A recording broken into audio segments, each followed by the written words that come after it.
Good morning, everyone, and welcome to this webinar on how to protect your online reputation. Now, as people are checking in, we'll just wait for everybody to get online and join us before we get started.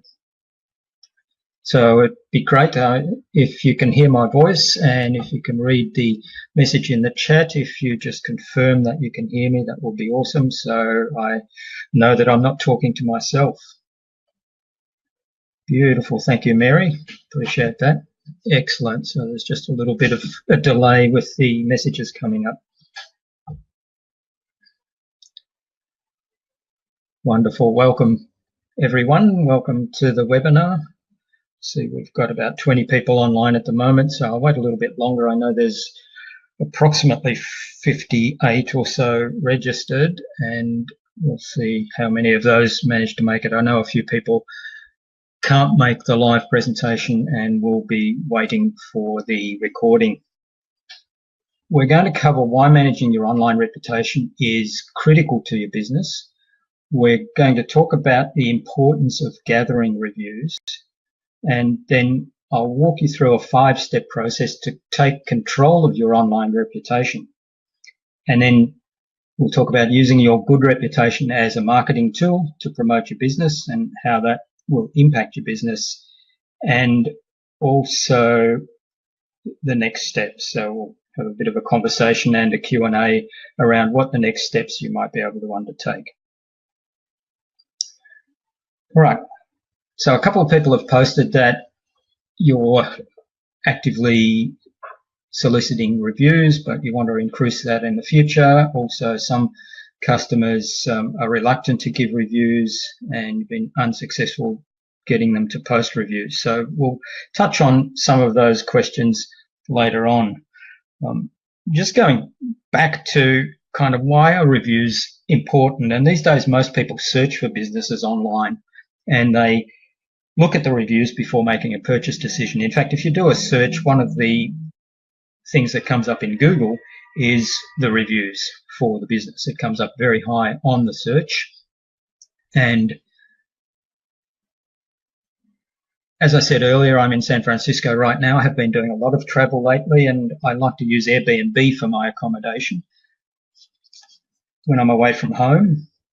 Now, one of the first things I look at when I decide on a property in Airbnb is the reviews, and I read the reviews that people post, and that gives me a pretty good idea of what the property might be like and what other people have found that property to be. So it's really one of the most important criteria for my selection once I've decided the location suits and it's in my budget. So even before appearance and price, I look at the reviews. Now, it's interesting to note that two of the most notable digital disruptors of our time, that's Airbnb and Uber, both have reviews as a key part of their business model. Now, it's not new though, because both Amazon and eBay, oops, I need to go in this direction, both Amazon and eBay recognize that reviews right from the beginning of their business, that reviews were really an important part of the business model and very powerful trust factor, and that buyers and sellers both made decisions based on reviews. Now, with eBay in particular, the reviews actually go two ways. So the buyers get to review the sellers as well as the sellers reviewing the buyers. So it's a two-way trust thing. The other one is Uber, of course, also has a two-way rating. So drivers actually rate passengers, and as a user of Uber, you get rated and you get ranked. So drivers can elect not to pick up a passenger if the rating is not favourable. So they have that option as well. Now, if these businesses are using reviews and reputation management as a core component of their business, it's got to be something important to all businesses, right? Carmelia, yes, there will be a recording available and you'll get notified of how to get access to that later on. So I want to tell you a little story about one of my recent travels. So I was traveling with my business coach. At the end of the day, we decided that we were going to go out for dinner because we'd had a long day and we wanted to reward ourselves. Now, not knowing the city where we were staying, we searched on the internet for nearby restaurants, and of course, what we found was prominently displayed reviews that customers had left about those restaurants. And I started looking through those reviews to get an idea of what restaurant we might go to eat at. And it struck me that a lot of the restaurants had very few reviews. And I wondered why that was. Now, this one is quite amusing because we came across this, and I first read the description of the restaurant and thought that sounds nice. And then we went through the reviews, and there's this 2-star review there that you can see on the screen that says the taste of food can then be different. Do not be surprised if you can see the wheelworms passing by the table. Now, I don't know about you, but the kind of picture of worms and food in the vicinity of food kind of made me quite it repulsed me. So not very appetizing at all. And of course, we didn't go there. Now, I don't know whether this one, because it says translated by Google, whether this one was just a really unfortunate translation. I don't know what wheelworms are in this context, but it certainly doesn't conjure a good image. And if you end up with a review like this as a restaurant, that's really unfortunate. So ultimately, our choice on where to dine was decided by the listing with what we found to be very favourable reviews. And on the subject of that one review, Warren Buffett said that it takes 20 years to build a good reputation, and of course only 5 minutes to ruin it. So even if you have 100 good reviews and you end up with something that talks about wheelworms and food, then the reputation is shot. So you certainly don't want that to happen. And that review is particularly damaging if there's only a few reviews in total for that business. So the more reviews you have, the less reviews you have, the more damaging a poor review is going to be. Now, we all know that if we speak to our friends and ask them for advice on where to eat or where to get our car serviced or where to get our hair cut, and they say, go to this business, it's really good, they'll look after you and so on, that we trust them. That's not surprising. What is a little surprising is that nearly the same percentage of consumers trust online reviews as much as well. And those online reviews are made by complete strangers. So people have posted something online, I read the reviews, I trust what they've said about it, and I make a judgment based on that. And that statistic is quite startling, but it's it highlights the importance of reviews, because we almost trust online reviews as much as we trust what our friends tell us. And 87% of consumers, this is some research that Google did a little while ago, 87% of consumers are influenced by positive reviews. So my behaviour is not untypical. And this one is not surprising. So consumers trust customer reviews much more than what the manufacturer or the business owner tells us.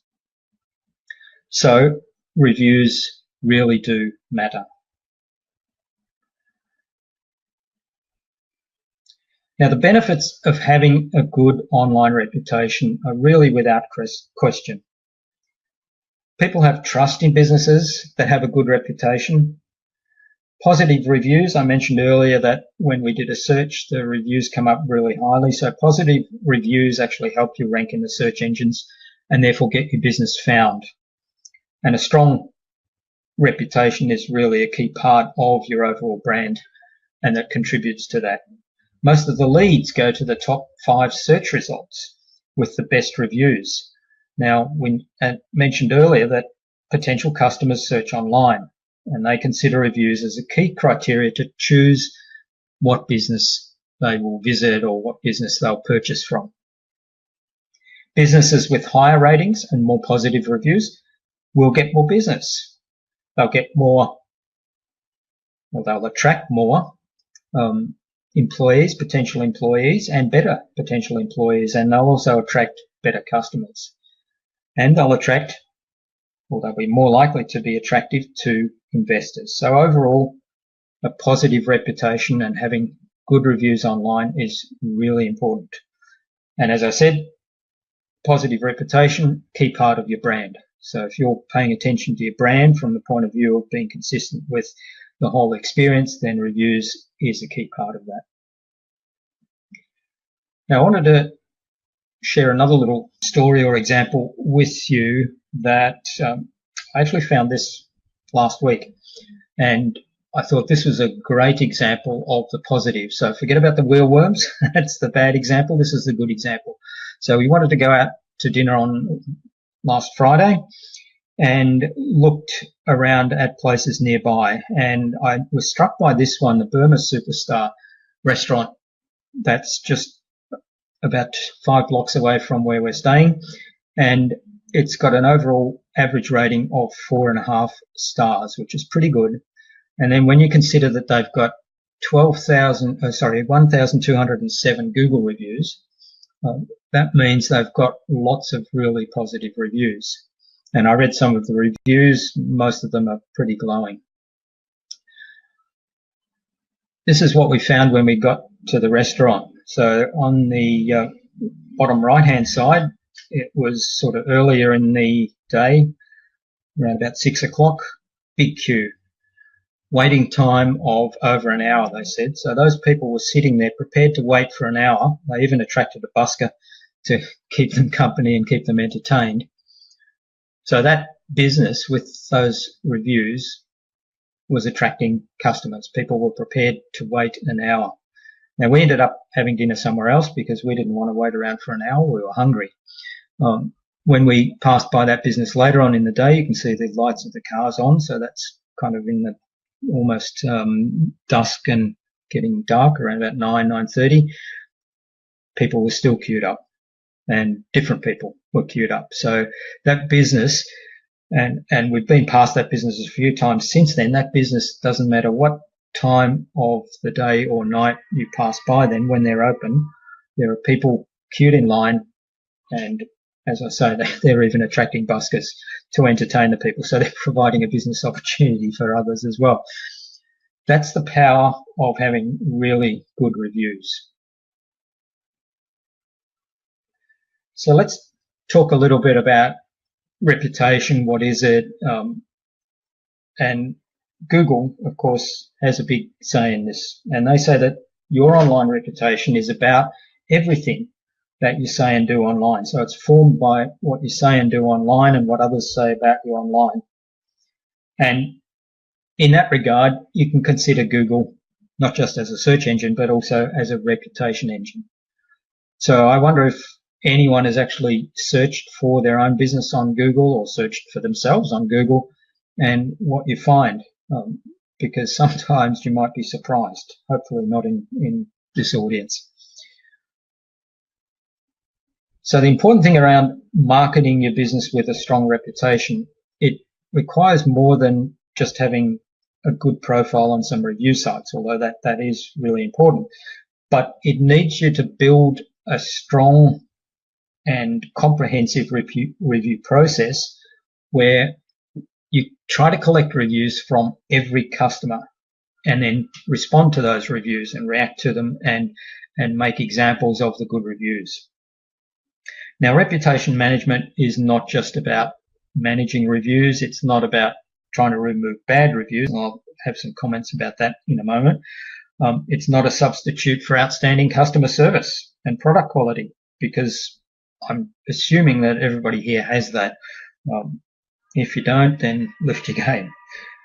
Now, reputation management is also not about hiding bad reviews or engaging in any negative discussion online in response to bad reviews.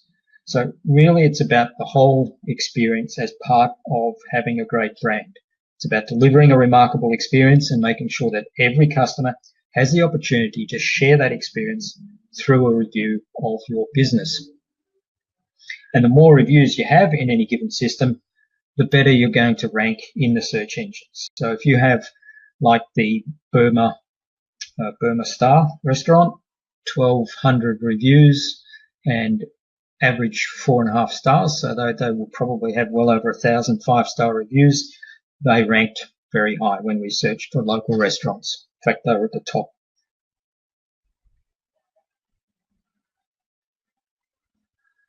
So in terms of reputation management, there's 4 key fundamental pillars that you need to have there. The first one is to be aware of what people are actually saying about you or your business, so monitoring your reputation. Second thing is to actively take steps to build your brand and reputation. Thirdly, actively maintaining the health of your brand and your business reputation. And then if you do have bad reviews, take immediate action to address them. Now I want to touch on this idea of bad reviews because I've had people ask in the past, can you remove bad reviews from Google or from Facebook? And the answer is no, although there are situations where you can ask for reviews to be removed, and it is a very long and arduous process, so they make it quite difficult. Now, the reason that bad reviews cannot be removed is that Google, Facebook, the other review sites, they want to maintain the integrity of their system. And every time somebody gets a bad review and they would enable them to remove that bad review, that would compromise the integrity of the system, and it would mean that the reader of the reviews doesn't get an accurate picture. Now, in my mind, there's 2 kinds of bad reviews. So there's the bad review that people post because they've had a bad experience with your business. They've been disappointed by something, or they might just be venting. They might have gotten out of the bed the wrong side that day, or somebody looked at them with a look that they interpreted to mean that they weren't going to be liked, or whatever it might be. So there's people that will post reviews because they're just in a bad mood. And the example I gave earlier about Airbnb, so there's people that have put reviews on Airbnb and rated a property down because they didn't like the wallpaper, for example, or because, what's the other one I can think of? Because they had to turn on the heater or something like that. So really not relevant, and those reviews I would class as bad reviews. Now, these ones really, there's nothing you can do about them because they're genuine reviews and they describe people's experience. Inappropriate reviews, on the other hand, are ones that might be considered offensive. They might use defamatory language, and believe it or not, people do post these kind of reviews. They might report false information. They might be clearly aimed at solely damaging that company's reputation without necessarily reporting on an experience that person has had with the business. And what does happen more than what it really should is competitors will post about their competition as if they're a customer and put them down, which is totally unethical, but it does happen, as I said. Now, inappropriate reviews, there are processes in place with all the review sites where you can report a review as inappropriate, and to that review system under their terms and conditions. So I suggest if you ever have something like that where it clearly is an inappropriate review, that you look at the systems that the particular review site has in place, and you can lodge a request to remove the inappropriate review. But it has to be on the grounds that it's inappropriate for one of the reasons I mentioned. And even when you have a good case for that, it often takes months. So it's not made easy, unfortunately. So the recommendation here is to get on the front foot and manage the reviews right from the beginning. So let's take a look at the 5 steps that I propose for having a really good reputation management system in your business and using it to market your business. So the first step, and this one should be obvious to everybody, got nothing to do with reviews in and of itself, but it's provide a remarkable service. So it's always got to be the first step. So this is what you do. This is how you delight your customers. I'm not going to be spending any more time on that because you know better than I do how you will achieve that. But certainly delighting your customers is the first step of the reputation management process. Now, the second step then is to set up accounts. Now, if people want, or if you want people to review your business, you'll need accounts set up where they can do that and where you can send them. So at the very minimum, I'd recommend that you claim your Google My Business listing, or if you haven't already done so, or if there isn't one there, then set one up for your business. Depending on your business, a Facebook page might be appropriate, and Facebook pages for business allow you to collect reviews as well. And then the other ones to consider are industry-specific ones. So if you're in the tourism or in hospitality of any sort, TripAdvisor is very big there. Also, TripAdvisor is used by some restaurants and cafes and so on. Urban Spoon is another big one for cafes. So all of those review sites all feed back into the search engines as well. And Google does report on Google My Business reviews as well as reviews in other sites such as Facebook and TripAdvisor. So having the review sites in place for your business, and then go in there and make sure your business profiles are really complete. That's very important.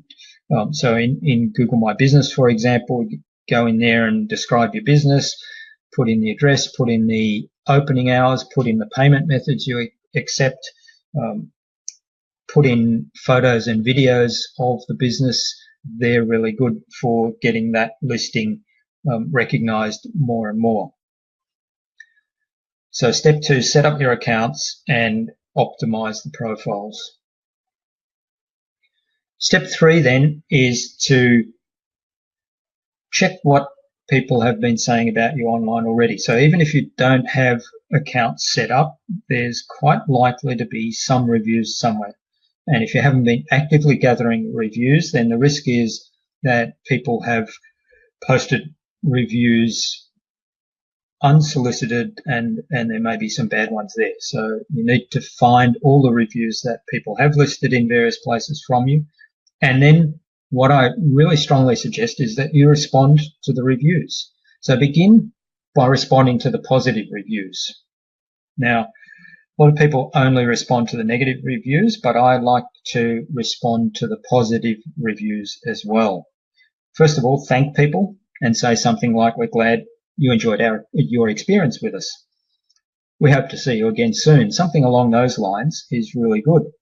And if they've put specific comments in there, if they've taken the trouble to say we particularly enjoyed some aspect of the experience, then respond to that as well. So make it a little bit personal. This is really important because it shows others, it shows that person, but it also shows others who are now reading the reviews that you really care. As a business, you really care about your customers' experience. Now, negative reviews. So we want to respond to the negative reviews as well, but here we've got to be really, really careful. We've got to leave our emotion at the door when we start writing responses to the negative reviews, and we definitely do not want to get defensive. So the style of thing is thank the customer for their feedback. If they clearly have a case and you believe they have a case, then you might like to apologize for the fact that they've had a bad experience. You might like to offer them the opportunity to get in touch with you so that you can come to some arrangement to address the issue they've had. And also, if it is a case of it may not be a negative review by a genuine customer, then you can say something along the lines of, "We don't have any record of doing business with you," or something like that, but definitely do not get defensive. Once you've addressed all of those, and as we go forward, we're going to collect reviews from every single customer that we can, and we will respond to all of those reviews again. So the moment you get a new review, post a response to that review along the lines that I've suggested.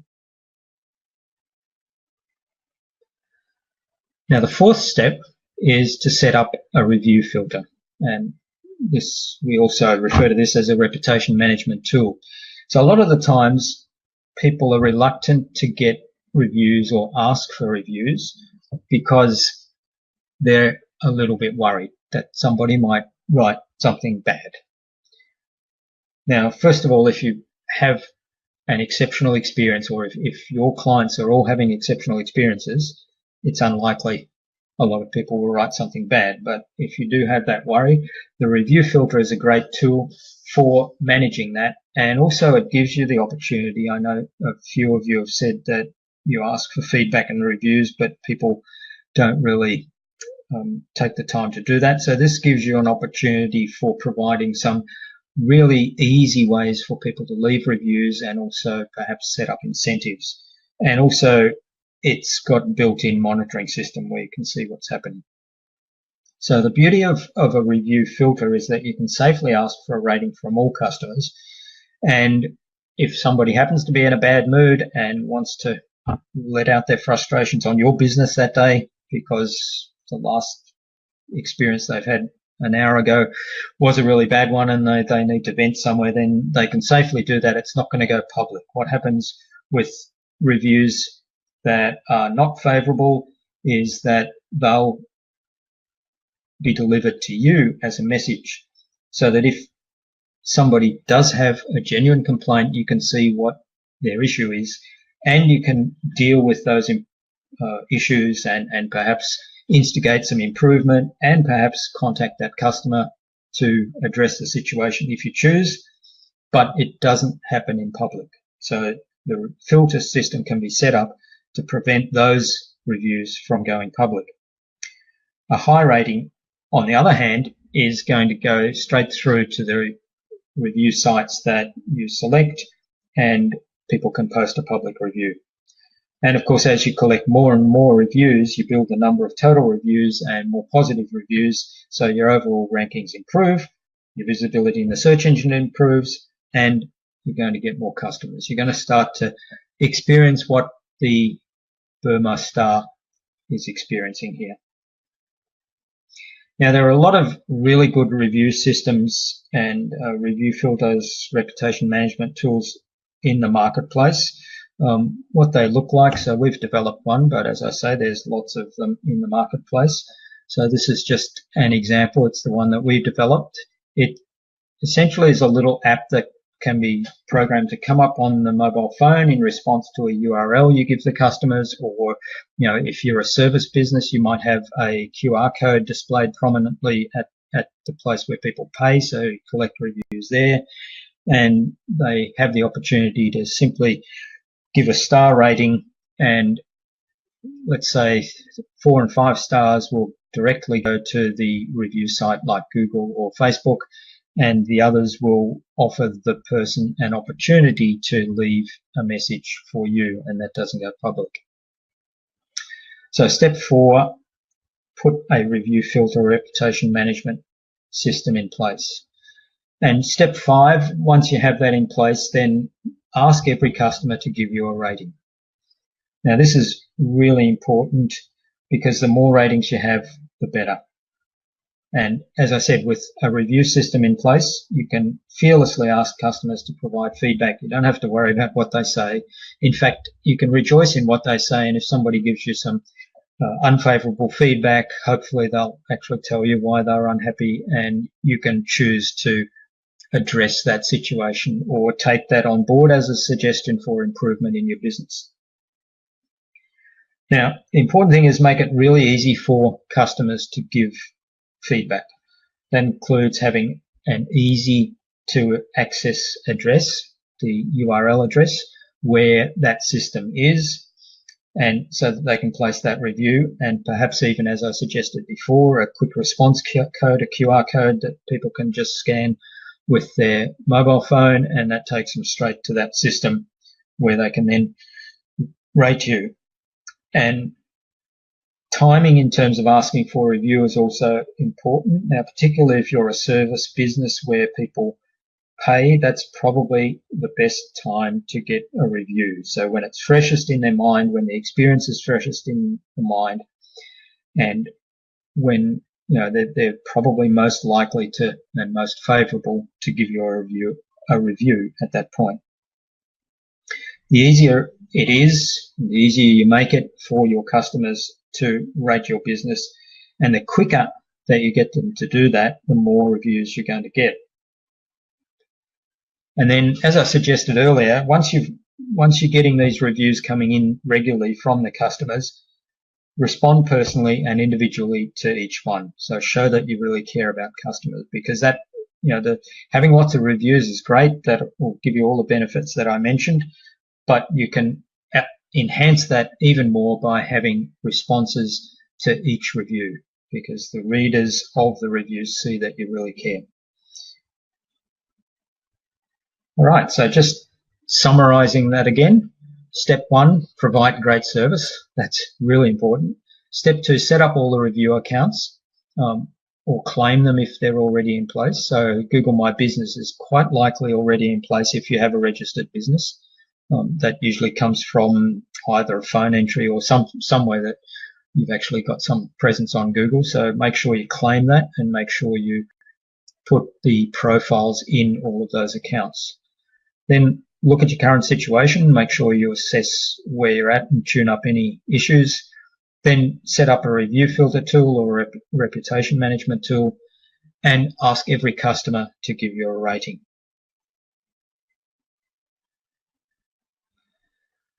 So if you imagine now that you have lots of reviews coming in through a really well-constructed and systematic process, and that's contributing to a high ranking for your business, you might end up being like that Burma Kitchen and be the business that everybody loves and raves about online. They tell their friends about how wonderful it is, and you've got people queuing up and waiting to do business with you. So before I get on to questions, I'd just like to invite you to already type in some comments in terms of what you've learned that's new today and what you plan to use as part of my suggestions and presentations. What else do you need in terms of moving forward and making your online reputation really powerful and part of your overall marketing, and what next steps you're going to take? So I'll just leave you to type that in for a moment, and then once I have some responses there, I'll address those. I'll also take some questions in a moment as well. While you think about that, here's the address to find out more about our reputation hub, which is our review filter system. So if you go to rateout.place/info, then you can read a little bit more about that, and if you're interested, take an action with that one. Okay, embrace your negative reviews. Yeah, Donna, that's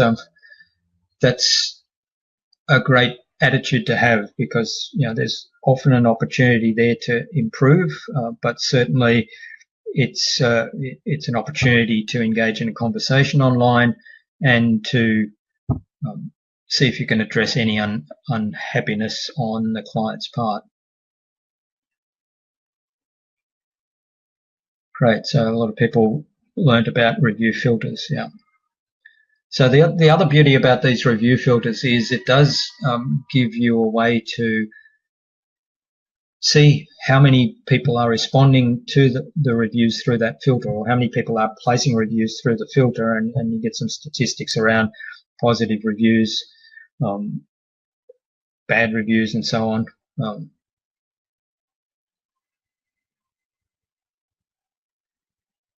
Okay, so Eleanor was asking what is the best way in the channel to ask for reviews. So the channel, first of all, and I'm assuming, so correct me if I'm not right with this, I'm assuming you mean channel Google or Facebook or TripAdvisor, those sort of things.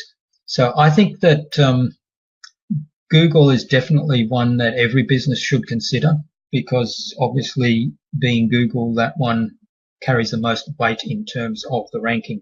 And also when people are out and about, so if you're a restaurant, for example, when people are out and about searching on their phone where to eat, they will have Google Maps up, and that's integrated directly with the Google ranking system or the rating system. Now, other businesses might find other services more appropriate. So it depends a little bit on the business. TripAdvisor is a really popular one for a lot of people in the hospitality industry, particularly accommodation and tourism providers.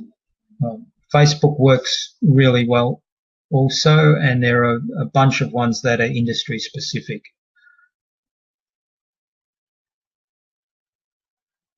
All right, so that's the channel. Now, the best way, as I mentioned earlier, the best way is at the point of payment and delivery of the service, where hopefully the positive experience is at its strongest. That is the best time to ask for it. And the way, again, depends a little bit on what kind of business it is. So, you might do it by email when you send out the invoice. You might do it if it's a business where people come in and pay at the counter. You might have a QR code there, or you might ask them directly there, can they leave you a review? Now, one of the things I didn't mention earlier, there are ways to incentivize reviews, but you need to be really careful about that, because I'm pretty sure that all of the review sites and review systems, it's against their terms and conditions to what they call buy reviews. So let's say you're a restaurant and you tell somebody, we'll give you a free glass of wine with your next meal if you leave us a review. Don't do that. That would be against the terms and conditions. However, there's cleverer ways to do that. So in that example, what you might do is say, leave us your email, and in return for leaving your email, we can give you a free glass of wine for your next meal. And then when they leave your email, you now have them on the list. You can do email marketing with them, and the first email you send them, which is almost immediate, is, thanks for dining at our restaurant. We hope you enjoyed the experience. Would you take a moment to leave us a review? And you send them to the review system. So that might be one way to get around that.